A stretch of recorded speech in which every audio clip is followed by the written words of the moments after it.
All right. Hello, my name is Ava, and I'm here with Katie Gagne, columnist of Cooking Up a Hooley in the Kitchen. So just to start off, could you tell me a little bit about your column? Sure. Well, my column is about different kinds of Irish food, different kinds of a lot of the stuff I incorporate in my column is things that I made as like family traditions, things that I think would be timely for the time of year. So if it's getting toward the holidays, something people could, make for the holidays, or if it's summer, it's things like salads and things like that. But I try to infuse a little bit of family tradition and Irish culture and all the different recipes that I put in my column.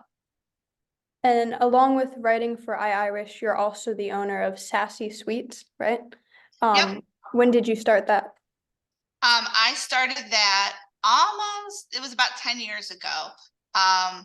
So it's an in-home bakery, and I make all kinds of gourmet pastries, cookies, cupcakes, cakes, and things like that. So I started it back probably about 8 to 10 years ago. My niece had asked me to make a cake for her confirmation, and she wanted it from scratch. And I thought to myself, well, I'll make the cake, but I don't make things from scratch. And she begged me, and I did. And then once I made the cake, everybody loved it. And then one day I turned those cake into cupcakes, and then people started asking me to make different cupcakes for different events for them. And so I thought I would try to see if I could turn this into a little side business, and it took off from there. And then that's how that started. That's awesome. And do you have an all-time favorite recipe that you've written about? As far as in my column, yes, I have two kind of. I love the different variations I make on scones. So I make different kinds of scones depending on the time of year. And then my other favorite recipe is jambalaya that I made. So I usually do that. I've done that column a couple times, like in February, close to Mardi Gras, like around that time of year, like right for Fat Tuesday. So that's my all-time favorite.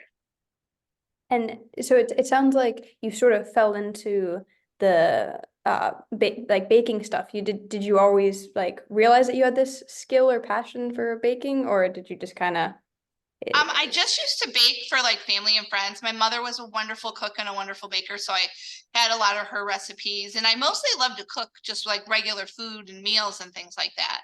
And the baking kind of came after that. And so now I'm lucky I get to do both. So And how did you connect with iIrish?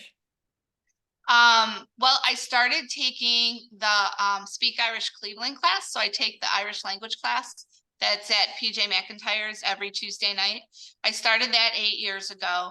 And through that, then I met John, and there were about maybe 4 or 5 years ago, he asked me if I had time to fill in and write a column. And I would do one, like give them a recipe for something. And then I started filling in a little bit. And then I got my own column shortly after that. And what do you like about writing your column?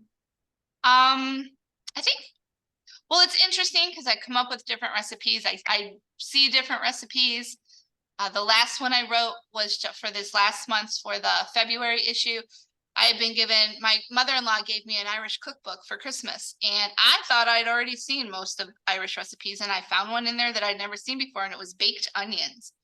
And I thought that was really interesting. So it was fun to try different recipes. So it's making me expand all the different recipes I can make. So that's what's really fun about it. And then hearing from people, like I'll run into people and they'll say, oh, I read your column. I saw your column, or people I know that didn't know I did this. So it's that those two things are why I really like doing it.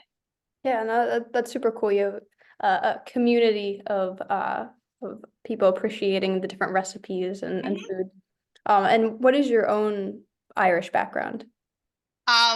So I'm all Irish. Both my parents are their grandparents or their parents and grandparents came from Ireland. So my mom's family's from around County Mayo, and then my dad's family is from the Cork area, like in the southern part of Ireland. So And what if you had to say what would you say it means to be Irish? um to me it's just a feeling, like it's just such a great connect, like you feel this connection both with a place and with people.